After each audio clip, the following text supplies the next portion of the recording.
Good morning all of you. How are you. आप सभी को पता है हम अपनी 3 क्लासों से सुप्रीम कोर्ट के बारे में पढ़ रहे हैं। आज हम अपनी इस चौथी क्लास के माध्यम से सर्वोच्च न्यायालय को समाप्त करेंगे। देखिए, जो हमारा सुप्रीम कोर्ट होता है वो संविधान की व्याख्या करता है और वो संविधान का संरक्षक भी होता है। तो आज हम अपने 4th क्लास में इसको समाप्त कर देंगे। सबसे पहले अगर हम बात करें, हम कुछ आर्टिकल्स हैं उनके बारे में जान लेते हैं कि वो किस बात की जानकारी देते हैं। सबसे पहले एक आर्टिकल है अनुच्छेद 329, यानी जो 329 आर्टिकल है वो क्या कहता है। वो कहता है कि जो प्रीसीमन है, जो प्रीसीमन होता है, आगे हम बात करेंगे ये प्रीसीमन क्या होता है। प्रीसीमन है जो को सुप्रीम कोर्ट के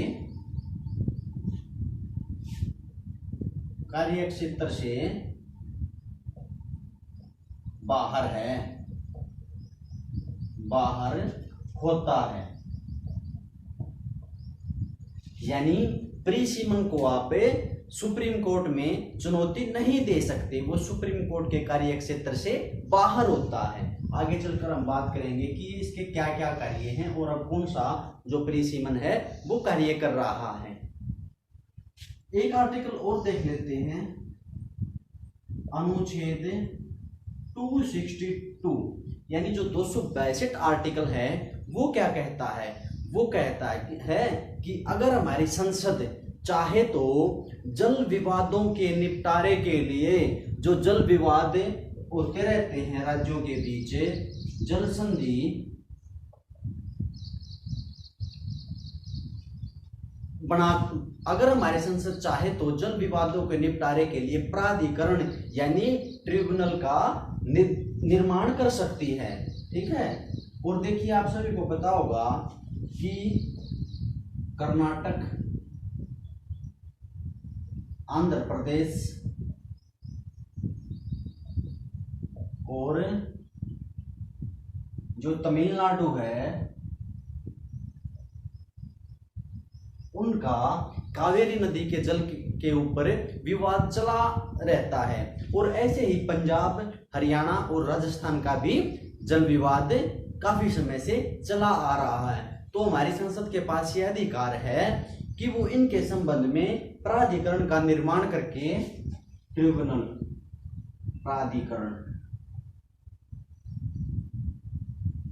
प्राधिकरण का निर्माण करके और कानून बनाकर इसको सुप्रीम कोर्ट के हस्तक्षेप से या सुप्रीम कोर्ट के कार्य क्षेत्र से बाहर कर सकती है। तो ये कुछ आर्टिकल हैं, 2 आर्टिकल, आप इनको याद रखना। उसके बाद अगर हम बात करें, हम कर रहे थे कल जजों से संबंधित बात, आज बात करेंगे स्टार्टिंग में जजों के, जो न्यायाधीश है उनके कार्यकाल और उनको किस प्रकार से हटाया जाता है। यानी न्यायाधीश, सुप्रीम कोर्ट के न्यायाधीश हैं ये, न्यायाधीशों का कार्यकाल एवं उनको हटाना, हम एक साथ ही इसके ऊपर चर्चा करेंगे। देखिए, हमारे संविधान में सुप्रीम कोर्ट के जजों का कोई भी निश्चित कार्यकाल तय नहीं है, लेकिन 3 शर्तें हैं उसमें, 3 शर्तें या उपबंध बनाए गए हैं बाद में। वो पहली शर्त क्या है। पहली शर्त है वह 65 वर्ष तक, 65 ईयर तक वो न्यायाधीश क्या कर सकता है, अपनी सेवाएं दे सकता है। जब उसकी उम्र यानी उसकी आयु जब 65 साल की हो जाएगी तो उसको सेवानिवृत्त होना पड़ेगा। पहली कंडीशन तो ये है। दूसरी बात है, अगर कोई न्यायाधीश चाहे तो वो राष्ट्रपति को अपना त्याग पत्र दे सकता है, बीच में भी त्याग पत्र दे सकता है। और किसको देगा, राष्ट्रपति को देगा। ठीक है, क्योंकि इनकी नियुक्ति भी कौन करते हैं, वो राष्ट्रपति महोदय ही करते हैं। तो ये अपना त्याग पत्र भी किसको देंगे, राष्ट्रपति को देंगे। और तीसरी कंडीशन है संसद चाहे तो इनको प्रस्ताव के माध्यम से हटा सकती है।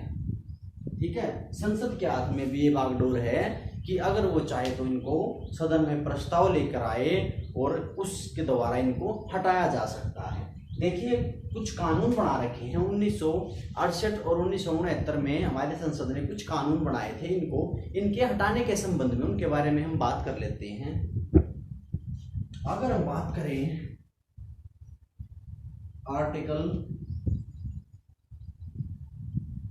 124 के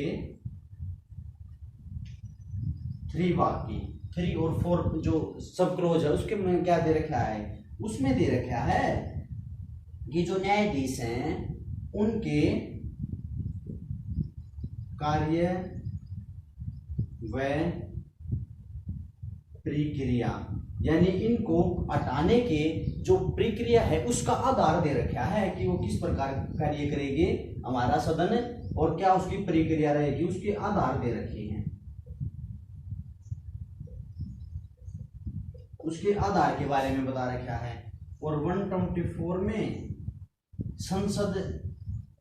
संसद को ये अधिकार है, संसद को ये अधिकार है, ये लिख रखी है इसमें। इसके अंतर्गत कौन हटाएगी इनको, संसद हटाएगी।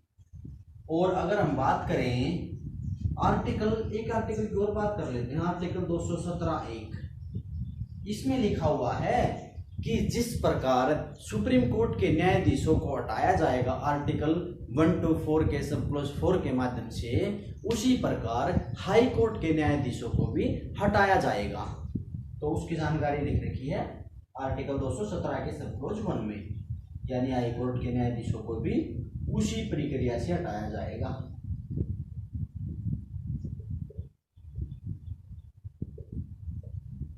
और ये संसद की अगर हम प्रक्रिया की बात करें तो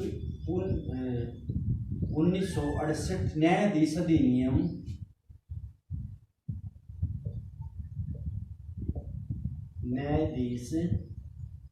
अधिनियम 1968 और न्यायाधीश अधिनियम 1969 न्यायाधीशों को हटाने के संबंध में इनकी जानकारी दी गई है इनमें। तो इसमें क्या होता है, अगर कोई प्रस्ताव लोकसभा में लाया जाता है, कहाँ लाया जाता है, लोकसभा में, तो वहां पर कम से कम 100 सदस्यों के यानी 100 सांसदों के उस पर हस्ताक्षर होने चाहिए। अगर वो राज्यसभा में लाया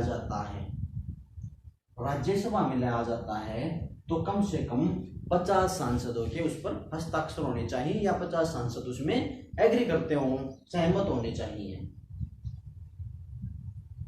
और इसके बाद क्या होता है, जो जिस भी सदन में वो लाया जाएगा, संबंधित सदन का अध्यक्ष एक समिति बनाएगा, और उस समिति का कार्य क्या होगा कि न्यायाधीशों पर जो आरोप लगे हैं उनकी जांच करना।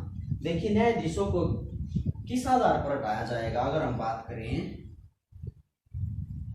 तो न्यायाधीशों को साबित कदाचार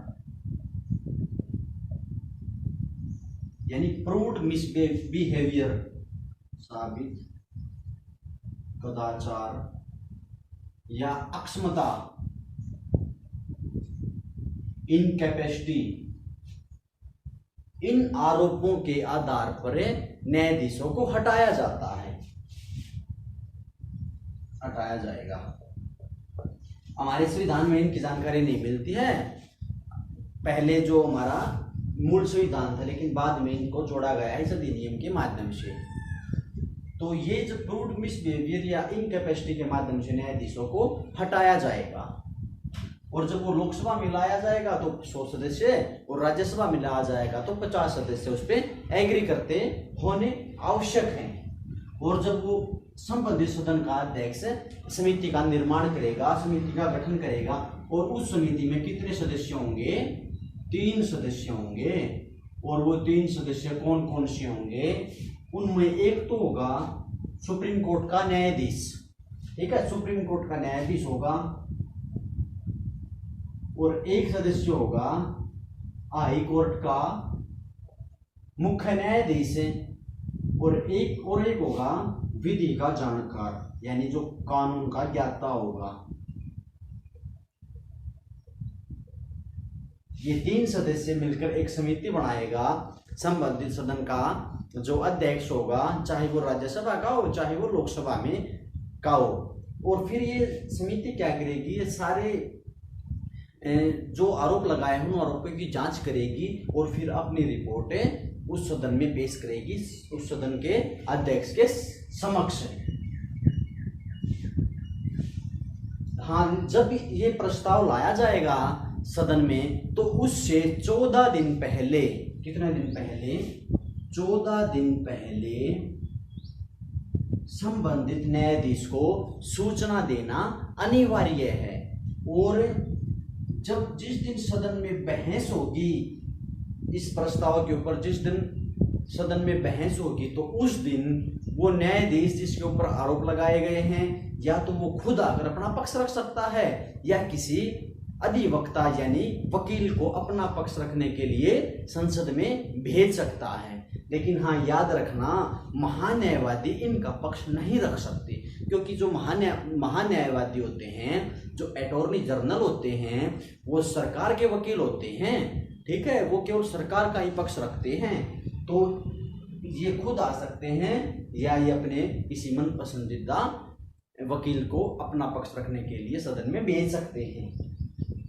और सदन में फिर चर्चा होगी, बहस होगी। उसके बाद सदन अगर अपनी कुल सदस्य संख्या के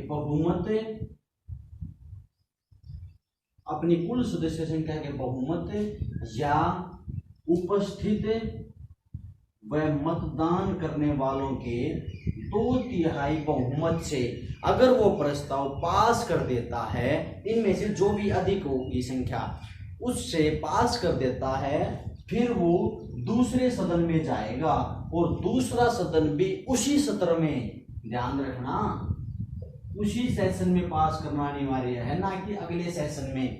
और दूसरा सदन भी उसी सत्र में अपनी कुल सदस्य संख्या के बहुमत या उपस्थित व मतदान करने वालों के बहुमत से, यानी जो भी अधिक हो उससे अगर दूसरा सदन भी उस प्रस्ताव को पास कर देता है, फिर वो राष्ट्रपति साहब की मंजूरी के लिए जाता है, और राष्ट्रपति अगर उस पर अपने साइन कर देते हैं तो उस न्यायाधीश को पद छोड़ना पड़ेगा, ठीक है। तो ये एक प्रक्रिया होती है उनको हटाने की, इन अधिनियमों के माध्यम से उनको हटाया जाता है।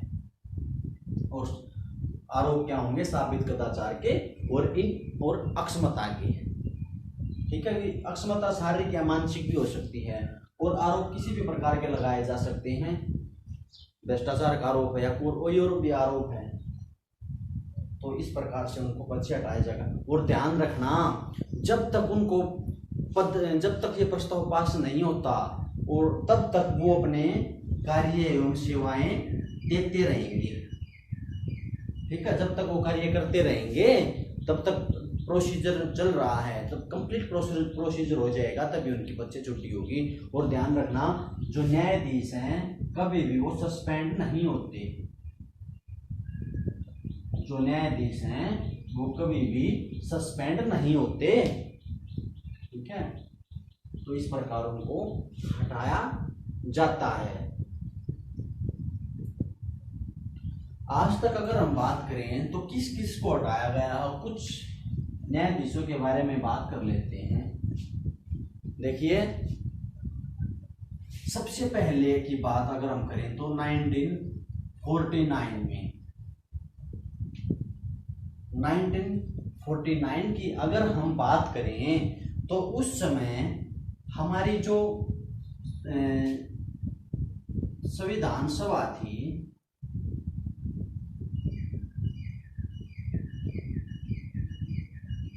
संविधान सभा ने इलाहाबाद हाई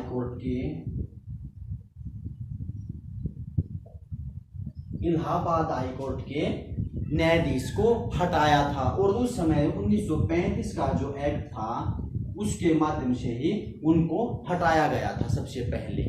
और अगर हम फिर बात देखें तो दीपक मिश्रा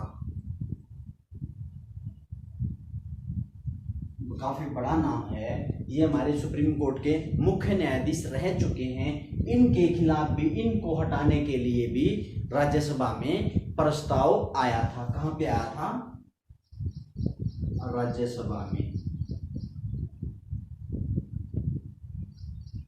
राज्यसभा में प्रस्ताव लाया गया था। लेकिन क्या हुआ, राज्यसभा के जो अध्यक्ष थे वेंकैया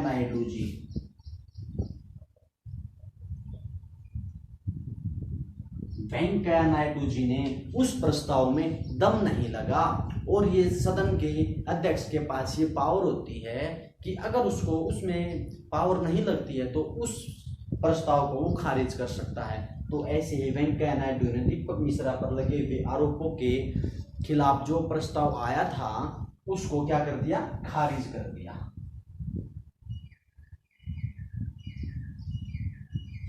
खारिज कर दिया गया। ऐसे ही कुछ और वकील हैं जैसे सौमित्र सेन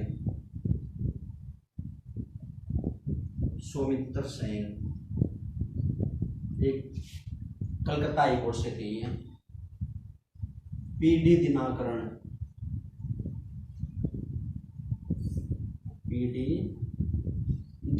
जेबी पारदीवाला,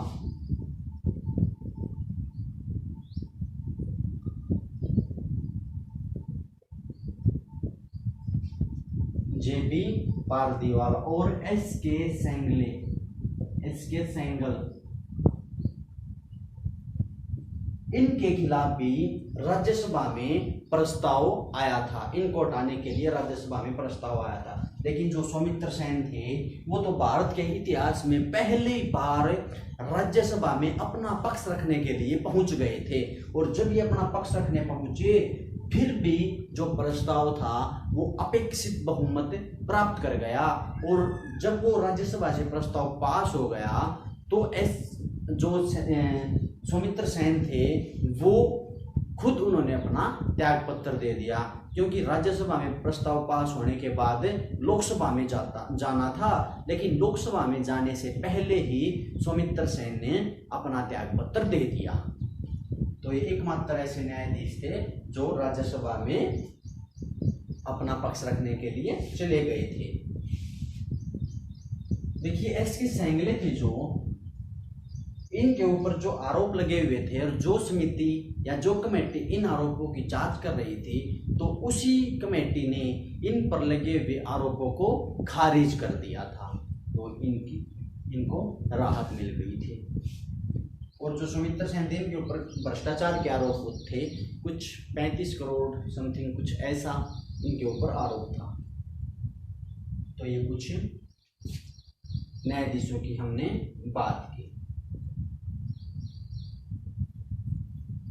फिर अगर हम बात करें, एक होता है MOP, मेमोरेंडम ऑफ प्रोसीजर।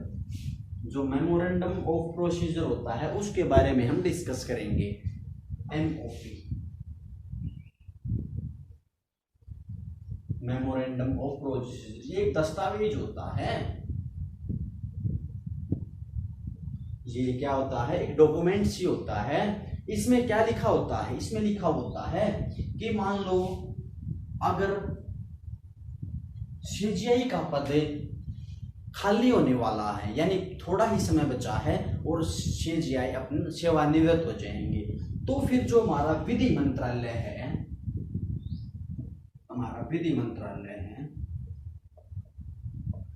कानून मंत्रालय, वो क्या करेगा? वो जो वर्तमान CGI हैं उनसे उनके उत्तराधिकारी के बारे में पूछेगा कि आपका पद खाली होने के बाद हम किसको इस पद पर नियुक्त करें। तो फिर जो सीजीआई हैं, जो वर्तमान सीजीआई हैं, जिनका पद खाली हो जाएगा कुछ समय के बाद, वो कहेंगे कि जो सबसे वरिष्ठतम जज है मेरे बाद, उसकी आप नियुक्ति कर दीजिए सीजीआई के पद पर। तो जो विधि मंत्रालय है वो किससे पूछेगा? सीजीआई से। सीजीआई कहेगा कि जो सबसे वरिष्ठतम जज है, क्योंकि यही परंपरा चलती आई है ना, सबसे वरिष्ठतम को ही सीजीआई बनाया जाता है, मुख्य न्यायाधीश बनाया जाता है। तो फिर विधि मंत्रालय सीजीआई से पूछेगा और सीजीआई नाम सुझाएगा वरिष्ठतम न्यायाधीश का। और फिर सीजीआई क्या करेगा? इस नाम को प्रधानमंत्री के पास भेजेगा। विधि मंत्रालय जो सीजीआई ने नाम सुझाया, जो सबसे वरिष्ठतम जज है, उसको, उस नाम को किसके पास भेजेगा? प्रधानमंत्री के पास भेजेगा। और प्रधानमंत्री उस नाम को राष्ट्रपति के पास भेजेगा और राष्ट्रपति उसकी नियुक्ति कर देगा। ठीक है। तो इस प्रकार अगर सीजीआई का पद खाली हो सीजीआई का, तो इस प्रकार उनकी नियुक्ति की जाती है। विधि मंत्रालय पहल करेगा और विधि मंत्रालय सीजीआई से पूछेगा, सीजीआई उनको एक नाम सुझाएगा, वो नाम फिर विधि मंत्रालय पीएम के पास भेजेगा, पीएम राष्ट्रपति के पास भेजेगा और राष्ट्रपति उनकी नियुक्ति करेंगे। अगर मान लो किसी अन्य न्यायाधीश का पद खाली है और अन्य न्यायाधीश को नियुक्त करना है, उस समय क्या होगा? तो उस समय सीजीआई है, जो हमारे मुख्य न्यायाधीश हैं, प्लस में 4 जो वरिष्ठतम न्यायाधीश हैं, ये इनका एक एडवाइजरी बोर्ड है, ये आपस में बातचीत करेंगे और ये बातचीत करेंगे कि हम किस को अपने सुप्रीम कोर्ट में या किस न्यायाधीश को अपने सुप्रीम कोर्ट में लेकर आए। मोस्टली हाई कोर्टों से ही न्यायाधीश आते हैं। तो फिर ये देखेंगे कि किस हाई कोर्ट से, क्योंकि बहुत सारे हाई कोर्ट हैं, कि किस हाई कोर्ट से हम किस न्यायाधीश को लेकर आए। और अंत में ये किसी परिणाम पर पहुंचेंगे और ये मान लो ये कहेंगे कि चंडीगढ़ हाई कोर्ट से किसी न्यायाधीश को लेकर आना है और ये उस नाम को विधि मंत्रालय के पास भेज देंगे। ठीक है, विधि मंत्रालय के पास भेज देंगे। फिर विधि मंत्रालय क्या करेगा? विधि मंत्रालय जो नाम इन्होंने भेजा है, इस एडवाइजरी बोर्ड ने भेजा है, उसकी जांच करेगा कि जिस न्यायाधीश को ये सुप्रीम कोर्ट में लेकर आना चाहते हैं, क्या उसका जो आज तक का उसका आचरण रहा है, या कितने केस उसने लड़े हैं, कितने केस जीते हैं, और वकील के तौर पर भी देख लेंगे और न्यायाधीश के तौर पर भी देख देंगे कि जो मामले हुए हैं वो उनके क्या फैसले रहे हैं, कैसा उनका रिजल्ट रहा है। तो प्रॉपर उसके बारे में जानकारी इकट्ठा करने के बाद अगर इनको लगेगा कि हाँ ये न्यायाधीश सुप्रीम कोर्ट में आने के योग्य है, तो उसको, उस नाम को पीएम के पास भेज देंगे। ठीक है, और पीएम उनको कहाँ भेज देंगे? राष्ट्रपति के पास, और राष्ट्रपति क्या कर देंगे? नियुक्ति कर देंगे। तो इस प्रकार अन्य न्यायाधीश की नियुक्ति होती है। और ये सारी बातें कहाँ लिखी हुई हैं? ये लिखी हुई हैं MOP के अंदर। ठीक है, तो इस प्रकार कोई सीजीआई या अन्य न्यायाधीश नियुक्त किया जाता है। जो रंजन गोगोई थे, जो अन्य न्यायाधीशों का जो हमने भी समझा है प्रोसीजर, इसी के तहत रंजन गोगोई को न्यायाधीश बनाया गया था। देखिए एक पॉइंट की बहुत बात कर लेते हैं। जो हमारा सुप्रीम कोर्ट है वो सलाहकारी भी होता है, क्योंकि अनुच्छेद 143 के तहत जब राष्ट्रपति सुप्रीम कोर्ट से कोई सलाह लेता है तो सुप्रीम कोर्ट 5 सदस्यों की एक बेंच बैठाएगा और वो बेंच राष्ट्रपति को उस मसले पर सलाह देगी, सुझाव देगी। लेकिन हाँ, जब राष्ट्रपति सुप्रीम कोर्ट से सलाह मांगता है तो सुप्रीम कोर्ट बाध्य नहीं है कि वो राष्ट्रपति को सलाह दे, लेकिन राष्ट्रपति भी बाध्य नहीं है कि वो इन 5 जजों ने जो सलाह दी है उसको मानने। तो दोनों ही बाध्य नहीं है एक दूसरे के। लेकिन इसमें राष्ट्रपति आर्टिकल 143 के तहत सर्वोच्च न्यायालय से सलाह मांग सकता है, इसलिए सलाहकारी संस्था भी है। एक पॉइंट पे बात और कर लेते हैं, फिर हम अपनी क्लास को फिनिश करेंगे। देखिए 12 जैन 2018 को आप सभी को पता होगा काफी अहम न्यूज बन गई थी। उस समय क्या हुआ था, 4 सीनियर मोस्ट जज यानी मुख्य न्यायाधीश को छोड़कर 4 अन्य वरिष्ठतम जज क्या करते हैं, जिनमें चेलेमेश्वर, रंजन गोगोई, कुरियन जोसेफ और मदन लोकारू होते हैं, वो क्या करते हैं, वो प्रेस कॉन्फ्रेंस करते हैं, मीडिया को संबोधित करते हैं और वो क्या कहते हैं, वो कहते हैं कि जो मुख्य न्यायाधीश है उसकी कार्यशैली पर प्रश्न चिन्ह उठाते हैं कि जो उनके काम करने का तरीका है वो ठीक नहीं है। तो भारत के इतिहास में 12 जनवरी 2018 को पहली बार ऐसा हमने देखने को मिला था कि 4 वरिष्ठतम जज बाहर आते हैं सुप्रीम कोर्ट से और वो मीडिया से मुखातिब होते हैं। देखिए, हमारा देश एक संविधान के सूत्र से बंधा हुआ है, ऐसा नहीं होना चाहिए, लेकिन फिर भी हो गया, कौन क्या कर सकता है। परिस्थितियां होंगी शायद उस समय की, तो हम इसके ऊपर ज़्यादा बात नहीं करते हुए हम अपनी क्लास को विराम देते हैं। हमने सुप्रीम कोर्ट का काफ़ी डीपली सुप्रीम कोर्ट को पढ़ा है। तो आप सभी का हमसे जुड़ने के लिए तहे दिल से धन्यवाद।